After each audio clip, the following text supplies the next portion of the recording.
मध्य प्रदेश लोक सेवा आयोग द्वारा 2021 के परिणाम में दतिया के 2 युवाओं को सफलता मिली है, जिनमें कुंजनपुरा निवासी सृजन श्रीवास्तव का चयन डिप्टी कलेक्टर के पद पर हुआ है और राजगढ़ के नीचे पन्नों का मोहल्ला निवासी अक्षांश श्रीवास्तव जनपद पंचायत सीईओ बने हैं। उनकी इस सफलता से जहां उनके परिजन और दोस्तों रिश्तेदारों में खुशी है, वहीं युवाओं को भी उनकी सफलता से मार्गदर्शन मिलेगा। खास बात यह रही कि दोनों ने ही औसत 7-8 घंटे पढ़ाई की और मोबाइल से दूरी बनाए रखी। वहीं दोनों ही युवा अनारक्षित वर्ग से हैं। डिप्टी कलेक्टर के पद पर चयनित हुए सृजन श्रीवास्तव प्रदेश में 9वां स्थान लाए हैं, वहीं अनारक्षित वर्ग में उनका पहला स्थान है। सृजन श्रीवास्तव से जब उनकी सफलता को लेकर बात की तो उन्होंने इसका श्रेय अपने माता पिता और माँ पीताम्बरा की कृपा को बताया।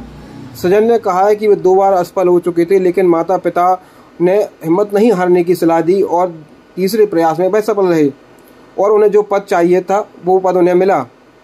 उन्होंने 2 वर्ष की तैयारी की, जिसमें सेल्फ स्टडी की भी अहम भूमिका रही। सृजन मूलतः कुंजनपुरा मोहल्ले में निवास करते हैं और उनके पिता आनंद श्रीवास्तव डीओ कार्यालय में पदस्थ हैं। वहीं शहर में ही राजगढ़ के नीचे पन्नों का मोहल्ला निवासी अक्षांश श्रीवास्तव का चयन जनपद पंचायत सीईओ के पद पर हुआ है। सृजन श्रीवास्तव ने अपनी पूरी कहानी चैनल को बताई कि उन्होंने किस प्रकार से इस पद पर पहुंचने के लिए मेहनत की है।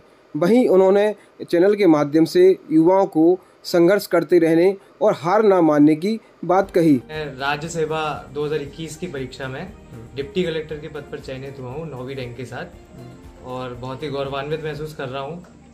मैंने जो मेहनत की उसका फल मुझे आज मिला और जिस पद को मैं चाह रहा था वही मिला, ये सबसे खुशी की बात है। और मेरे सबसे पहले तो माँ पीताम्बरा के आशीर्वाद से ये सब मुमकिन हुआ है। उनकी कृपा, उनके श्री चरणों की कृपा थी, उसके कारण जो चाहा वो मिला। और मम्मी पापा हमेशा जो सपोर्ट उन्होंने प्रोवाइड किया, फैमिलीज ने, रिलेटिव्स ने, जैसे कुंजनपुरा के भी जैसे मेरे चाचा वगैरह सब बैठे हैं, तो वहाँ उस गली में जब भी मैं निकलता था तो हमेशा एक उम्मीद रहती थी कि एक अधिकारी जरूर बनेगा, तो वो उस चीज़ को पूरा किया। इसकी बहुत अच्छा महसूस हो रहा है और सब खुश हैं। 2019 से मैंने प्रिपरेशन शुरू की, तो मैंने पहला अटेम्प्ट 19 वाला ही दिया था, जिसमें मेरा प्रीलिम्स नहीं हुआ।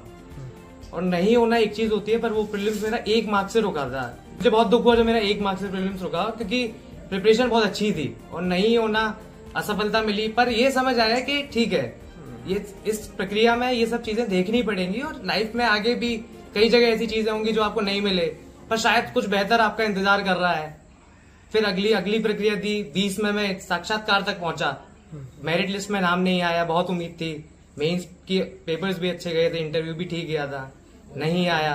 तो फिर लगा कि नहीं, लेकिन फिर ताऊजी, एक मेरे ताऊजी हैं, उन्होंने मुझे बोला कि जब भी आप, फुटबॉल का गेम होता है कि आप जब एक बार गोल को हिट करते हो, अगर मान लो कोई बचा लेता है गोल को, तो आप जब अगली बार जाते हो तो आप दुगनी तेजी से जाते हो।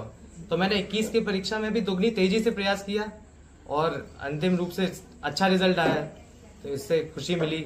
इस ड्यूरेशन में कोविड भी आया, कई बार ऐसा लगा कि नहीं यार ये प्रक्रिया छोड़ दो, क्योंकि 21 का रिजल्ट 24 में आ रहा है।